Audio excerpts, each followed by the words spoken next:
Hello everyone, मैं वैद्य Gurdeep Saini SKD Muzaffarnagar से final year student. आज हम रोग निदान में रसवेश की व्याधि ज्वर के बारे में जानेंगे।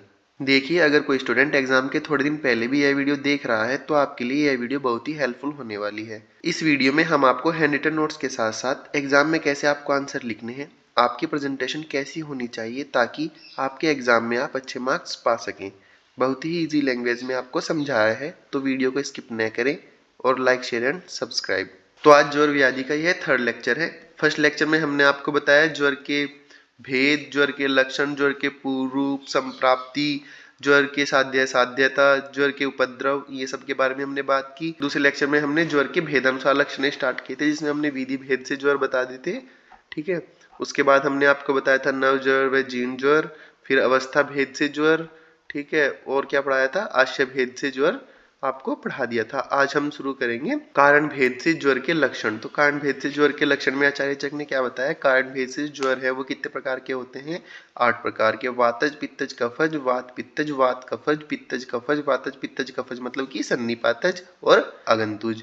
सन्निपातज 13 प्रकार के होते हैं और आगंतुज 4 प्रकार के होते हैं।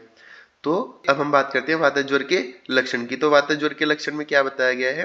विषम आरंभ तथा विसर्गी स्वभाव, मतलब कि आने जाने का समय निश्चित नहीं है, कभी आ जा रहा है फीवर, कभी चला जा रहा है, इरेगुलर है। ऑनसेट इसका कैसा है? इरेगुलर। उसके बाद क्या बताया गया है? उष्मा में विषमता, वेरिएबल इन टेम्परेचर। और क्या बताया है? कषाय काश्यता, मतलब कि मुख का टेस्ट कैसा हो जाएगा? कषाय। ठीक है, कषाय रस का मुख का टेस्ट हो जाएगा। उसके बाद बोला गया है अन्न रस खेद, मतलब कि अन्न खाने की इच्छा नहीं करेगी। उसके बाद क्या बताया है? पाचन के अंत में, दिन के अंत में, रात्रि के अंत में और ग्रीष्म काल के अंत में। ये आगे चारों तीनों जो वातज, पित्तज, कफज, तीनों में चीज कॉमन रहेगी। पाचन, दिन, रात्रि और कोई भी ऋतु। ग्रीष्म काल नहीं कॉमन रहेगी, ऋतु। ठीक है। तो आप याद रखिए, पाचन, दिन और रात्रि तीनों चीजें कॉमन रहेंगी और साथ में ऐड होगा ऋतु। क्या बता रहे हैं कि पाचन के अंत में क्या होगा? जो वात दोष है वो कैसा होगा? बढ़ा हुआ रहेगा। तो क्या बताया कि पाचन के अंत में ज्वर का वेग बढ़ जाएगा। दिन में भी, दिन के अंत में भी यही होता है कि वात दोष क्या होता है? बढ़ा हुआ होता है, तो उसमें भी क्या होगा? ज्वर का वेग बढ़ जाएगा। ऐसे ही रात्रि में। और ग्रीष्म काल के अंत में लिखा है, तो ग्रीष्म काल के बाद कौन सी ऋतु आती है? वर्षा ऋतु। तो वर्षा में क्या होता है? वात दोष बढ़ता है, तो उसके कारण क्या होगा कि जो ग्रीष्म काल के अंत में भी जो ज्वर का वेग है, वातज ज्वर का वेग, वो कैसा हुआ होगा? बढ़ा हुआ होगा। ठीक है। उसके बाद बताया है नख, नेत्र, मुख, मूत्र, पुरीष तथा त्वचा में रुक्षता। वात का गुण क्या है? रुक्ष गुण है वात का। ठीक है। तो इसलिए क्या होगा? इनमें क्या करेगा? वो हमारे जितने भी नख, नेत्र, मुख, पुरीष और त्वचा है, इनमें क्या करेगा? रुक्षता उत्पन्न करेगा। और इनका कलर कैसा हो जाएगा? रक्त वर्ण का, अरुण वर्ण का हो जाएगा। ठीक है। उसके बाद बताया गया है क्लप्ति भाव, मतलब कि जो मल और मूत्र है उसकी प्रवृत्ति नहीं होगी। उसके बाद क्या बताया? पैरों में सुषुप्ता, मतलब कि पैरों में सुन्नपन हो जाए, होना फील होगा आपको। उसके बाद क्या बताया? पीढ़ी को उद्वेष्टन, मतलब कि पेन इन काफ मसल, पिंडलियों में दर्द।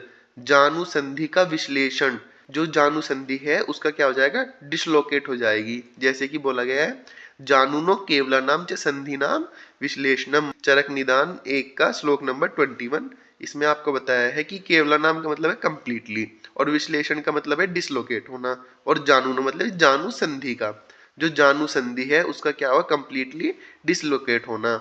ये आप याद रखिएगा। उसके बाद बताया है तृष्णा आधिक्य, जृंभा, कंप, भ्रम, प्रलाप, रोमहर्ष और दंतहर्ष। ये वातज के लक्षण बताए गए हैं वातज ज्वर के। उसके बाद हम बात करते हैं पैतिक ज्वर के लक्षण। तो पैतिक ज्वर के लक्षण में क्या बताया गया है? पूरे शरीर में एक साथ ज्वर का व्याप्त होना। वहां पे क्या हो रहा था कि वहां पे ऑनसेट कैसा था? इरेगुलर। यहाँ पे क्या है?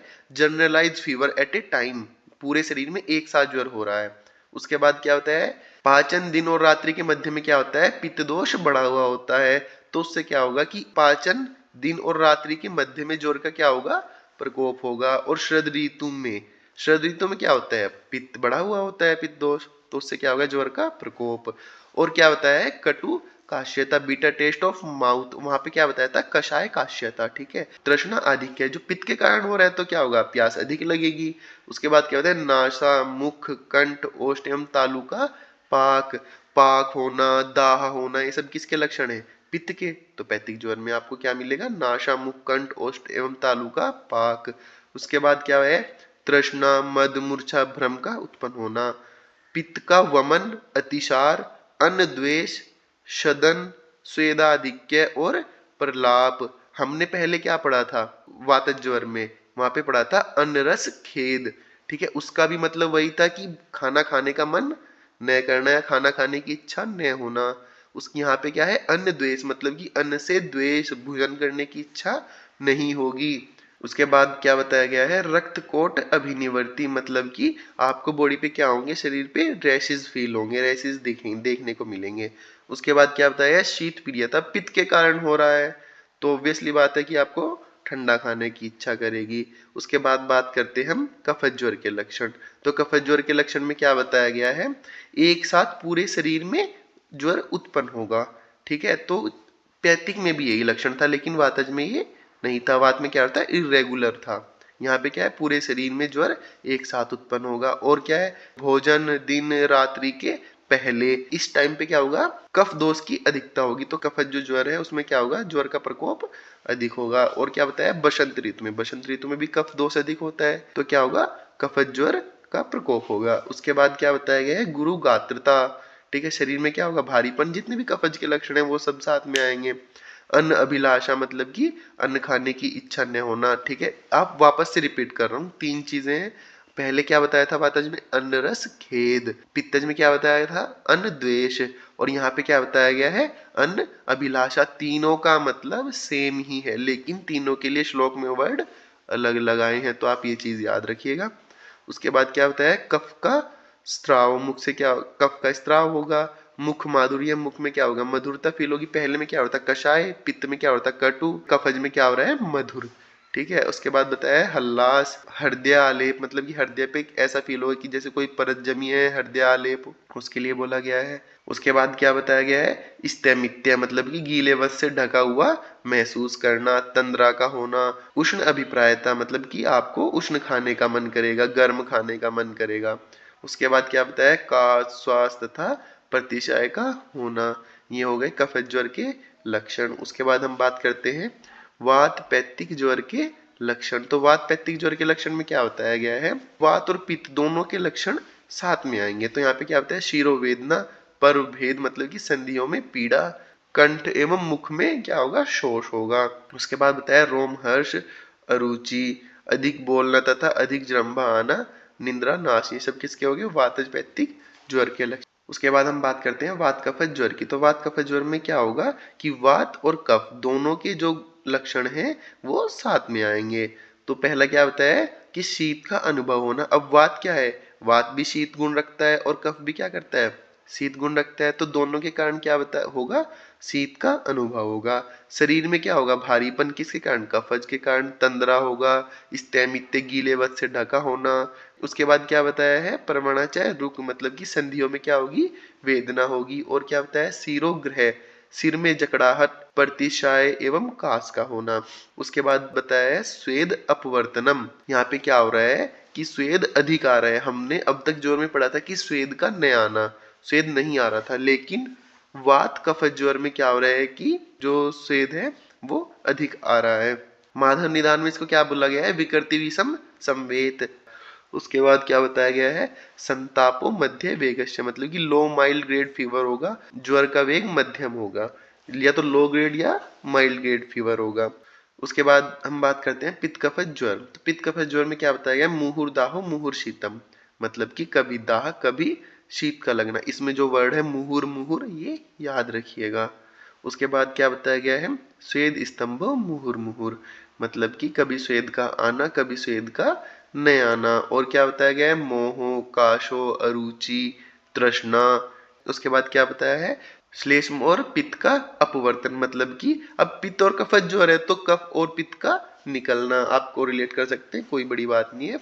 उसके बाद इंपॉर्टेंट है लिप्त तिक्त आश्यता, मतलब मुख में तिक्त रसता एवं कफलिप्तता का अनुभव होना। उसके बाद हम बात करते हैं सन्निपात ज्वर की।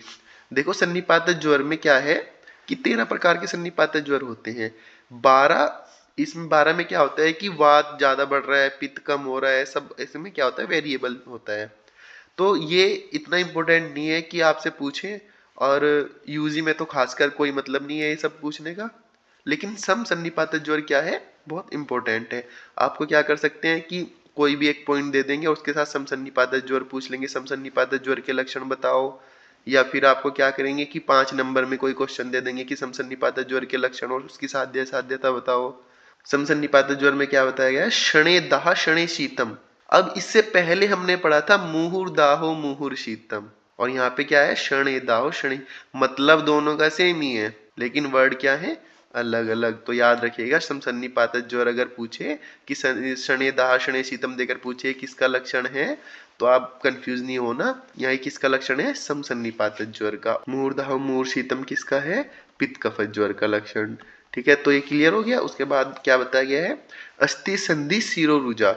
अस्थि संधि एवं सिर में क्या होगा, रुजा होगा, पेन होगा। तो अगर आपको समसन्निपात ज्वर के लक्षण लिखने हैं तो आप एक चीज ध्यान रखिएगा, पहले हम बता देंगे शनि दाव शनि शीत अस्थि संधि सिरोरुजा, ठीक है। उसके बाद हम बात करेंगे कि पहले बताएंगे नेत्र के बारे में हमें बताना है, कंठ के बारे में हमें बताना है, अपने कानों के बारे में बताना है, अपनी जिह्वा के बारे में हमें बताना है, हमारे सिर के बारे में हमें बताना है। तो नेत्र के बारे में क्या बताया गया, से स्त्रावे कलुषे रक्ते निर्भुग्ने च अपि दर्शने, मतलब कि नेत्र में क्या होगा, से स्त्रावे, नेत्र में क्या होगा, अश्रु आएंगे, स्त्राव होगा नेत्र से। और क्या बताया, कलुषे मतलब कि नेत्र में क्या होगा, मलिनता। और क्या होता है, रक्त, नेत्र का जो वर्ण है वो कैसा हो जाएगा, रक्त वर्ण का।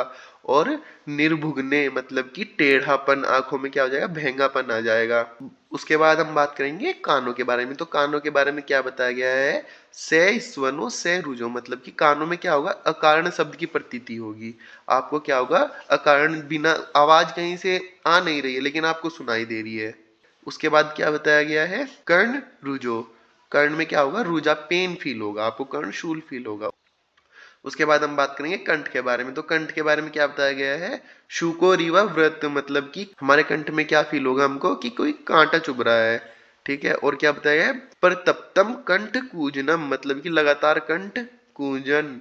आप कंठ के लिए दो चीजें याद रखिएगा, कंठ कूजन हो रहा है और क्या हो रहा है, कंठ में कांटे जैसा फील हो रहा है। और कानों के लिए क्या याद रखिएगा, कि कुछ भी जो है नहीं वो सुनाई दे रहा है, अकारण शब्द का सुनाई देना, और कानों में पेन का होना। नेत्र से क्या होगा, आंसू का आना, नेत्र में मलिनता, नेत्र में रक्त वर्ण का होना और टेढ़ापन। तीन चीजें हो गई हमारी, नेत्र, कर्ण, कंठ। उसके बाद हम बात करेंगे जिह्वा। तो जिह्वा के लिए क्या बताया गया, परिदग्धा खरस्पर्शा जिह्वा, मतलब कि जिह्वा चारों तरफ से जली हुई, कृष्ण वर्णी तथा स्पर्श में कैसी होगी, खुरदुरी, ठीक है। तो ये जिह्वा के लिए हो गया। उसके बाद सिर के लिए बताया गया है, सिरसो लोटनम, सिर का इधर उधर घुमाते रहना। जितने लक्षण मैं आपको बता दे रहा हूं, दो ऊपर हमने बताए, शणे दाह शणे शीतम, उसके बाद अस्थि संधि शिरो रुका, दो ये हो गए। और पांच पांच हमने अंगों के बारे में बात कर ली, नेत्र, कर्ण, कंठ, जीवा और सिर, ठीक है। इतना बता देंगे, बहुत है ये, इतना मैंने छोटा छोटा लिख रखा है, अगर आपने पेपर की कॉपी में इतना लिखेंगे तो ये बहुत कंटेंट है, ठीक है। और क्या बताया है, थूक का कफ मिश्रित एवं रक्त मिश्रित होना, प्रलाप का, श्वास भ्रम, अरुचि आदि, ये तो नॉर्मल लक्षण है ज्वर के, जो आएंगे ही, जो नॉर्मल लक्षण है ज्वर के वो तो आएंगे ही आएंगे, वो आपको इसमें लिखने ही लिखने हैं। साथ में जो लक्षण मैं आपको बता रहा हूं वो आपको याद करने हैं। उसके बाद क्या होता है, निंद्रा नाशो हृदय व्यथा, ठीक है, निंद्रा का नाश होगा और हृदय व्यथा होगा, आपको ऐसे फील होगा कि हार्ट बीट बढ़ रही है या चेस्ट में पेन फील होगा, ये सब। और क्या बताया है, स्वेद मूत्र एवं पुरीष का अल्प मात्रा में या देर से निकलना। बाह्य स्त्रोतों में पाक, मतलब कि मुख, नाक, कान, गुदा, इनमें क्या होगा, पाक होगा। और क्या होता है, चिरात पाकस्य दोषाणाम, मतलब कि दोषों का परिपाक देर से होना। और क्या बताया है, कोठा नाम श्याव रक्ता नाम मंडला नाम च दर्शनम, मतलब कि शरीर में कोठ या श्याव्य रक्त वर्ण के मंडल का उत्पन्न होना, ठीक है। ये लाइन आपको कंफ्यूज कर सकती है किससे, कुष्ठ से, ठीक है। लेकिन ये कुष्ठ के लिए नहीं बोली गई है, ये समसन्निपात ज्वर के लिए बोली गई है, इसको आप याद रखिए, कोठान्याम श्याव रक्तता नाम मंडला नाम चे दर्शनम। तो आपको सन्निपात ज्वर के लक्षण में कोई कंफ्यूजन नहीं होना चाहिए। शणे दाह शणे शीतम, अस्थि संधि रुको, आंख के बारे में बात करेंगे हम, कान के बारे में बात करेंगे, कंठ के बारे में बात करेंगे, जीवा के बारे में बात करेंगे और सर के बारे में बात करेंगे। उसके बाद क्या हो रहा है कि जो ज्वर के सामान्य लक्षण है वो लिखेंगे, निंद्रा, नाशो, हृदय व्यथा, ठीक है। और क्या हो रहा है, स्वेद, मूत्र, पुरुष, इन सब का क्या हो रहा है, अल्प या देर से निकल रहे हैं। उसके बाद चिरात पाकस्य दोषानाम, मतलब कि जो दोषों का परिपाक है वो देर से हो रहा है। और लास्ट जो याद करना है, कोठा नाम, श्याव रक्तता नाम, मंडला नाम चे दर्शनम, ये कुष्ठ का लक्षण नहीं है, ये सब सन्निपात ज्वर के लिए बोला गया है। शरीर में कोठ या श्याव व रक्तवर्ण के मंडल का उत्पन्न होना, ठीक है। उसके बाद हम बात करेंगे सन्निपात ज्वर की साध्य असाध्यता की। तो सन्निपात ज्वर की साध्य साध्यता में बताया गया है, दोषे विबद्धे नष्ट अग्नो सब संपूर्ण लक्षणम, ठीक है। तो अगर दोष विबद्ध हो गए हैं, अग्नि नष्ट हो गई है, सभी लक्षण उपस्थित हैं, तो ऐसा जो समसन्निपात ज्वर क्या होगा, असाध्य है। और अगर ये लक्षण नहीं है तो सन्निपात ज्वर कैसा हो जाएगा, कृश साध्य। सन्निपात ज्वर साध्य नहीं होगा, या तो कृश साध्य होगा या असाध्य होगा, ठीक है। अगर ये सब लक्षण हो गए, दोष विबद्ध हो गए, अग्नि नष्ट हो गए, सभी लक्षण उपस्थित हो गए, तो कैसा हो जाएगा, असाध्य। तो आज हम इतना ही पढ़ेंगे, आगे का नेक्स्ट लेक्चर में पढ़ेंगे। तो अगर आपको नोट्स की पीडीएफ चाहिए तो चैनल के डिस्क्रिप्शन में टेलीग्राम चैनल का लिंक है, आप वहां से टेलीग्राम चैनल ज्वाइन कर सकते हैं। मैंने सारे पीडीएफ वहां पे अपलोड कर दिए हैं। आशा करता हूँ आपको वीडियो अच्छी लगी होगी। Like share and subscribe. Thank you so much.